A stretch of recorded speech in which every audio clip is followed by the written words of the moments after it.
So what happens when people don't fully understand the boundaries of their actions? In Nahj al-Balagha, there's this wisdom, number 67, and it's fascinating. It talks about ignorance, jahil, basically meaning those who aren't mindful of the limits. And it points out that ignorance shows up in two very specific extremes. Now here's where it gets really interesting. On one end, you've got mufrit, a person who overdoes it, rushing into things without thinking, being excessive, kind of like charging ahead blindly. On the flip side, there's mufarit, the one who holds back too much, neglecting what needs to be done, or maybe even being lazy about it. The wisdom here is simple, right? It's about balance. And it's saying that ignorance disrupts that balance. People either overstep or don't step up at all. But here's the thing. It's not just about philosophy. This happens in our everyday lives. I remember this one time early in my career. I got so excited about this project idea. I jumped in head first, no plans, no real structure, just enthusiasm. And yeah, it crashed. Hard. Honestly, no surprise there because I went all in but skipped the thinking part. I was full on mufrit. It's a painful lesson, but it really showed me the value of moderation, of pausing to weigh things before diving in. That's what this wisdom from Nahj al-Balagha kind of highlights, that ignorance pushes us to either extreme, neither of which serves us well. When we talk about balance, it's not just instinctual, it's built on something deeper. Intellect. Wisdom isn't like some abstract concept out there. It's what helps us navigate between extremes. And yeah, maybe it's easy to say be balanced, but actually doing it, that takes thought. Think of it this way. If ignorance pushes us to act impulsively or hold back too much, then intellect does the opposite. It stabilizes things, makes sure we're not going too far or lagging behind, right? It's that middle ground Nahj al-Balagha talks about.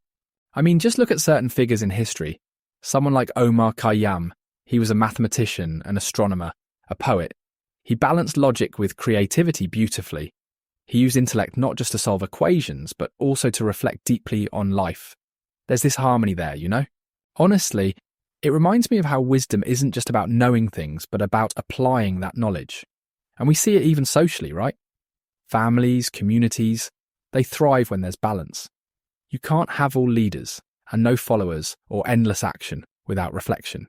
I think society itself is like this dance of intellect, keeping us in check from going overboard or doing too little. And man, in personal behaviour, intellect means stepping back, asking yourself if you're tipping too far one way or the other. It's a skill, a practice, but it's one that pays off. Yeah, more people should think about this. So we've talked about the philosophy of balance and how intellect plays a role in keeping things steady.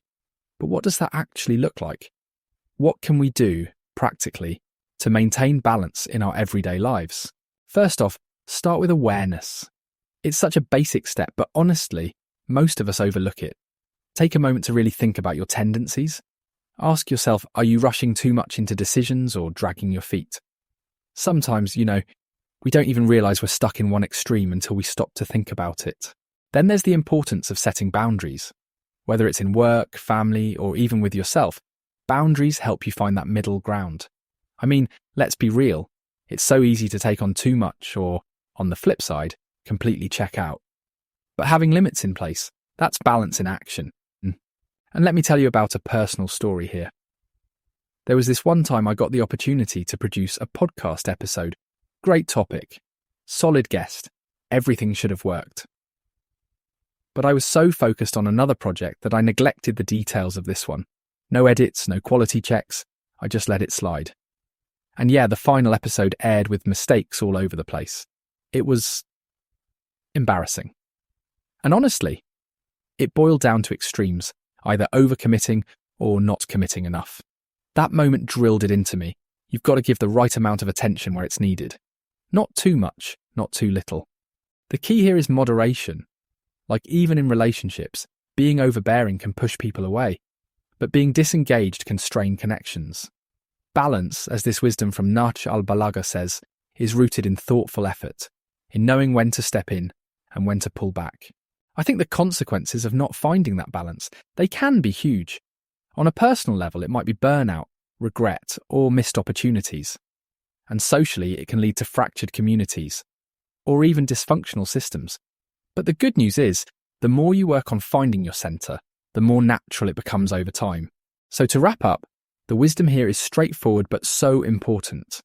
Avoid extremes, be intentional, stay mindful, and practice balance like it's a skill, because it is. And that's all for today. Thanks for tuning in, and until next time, take care.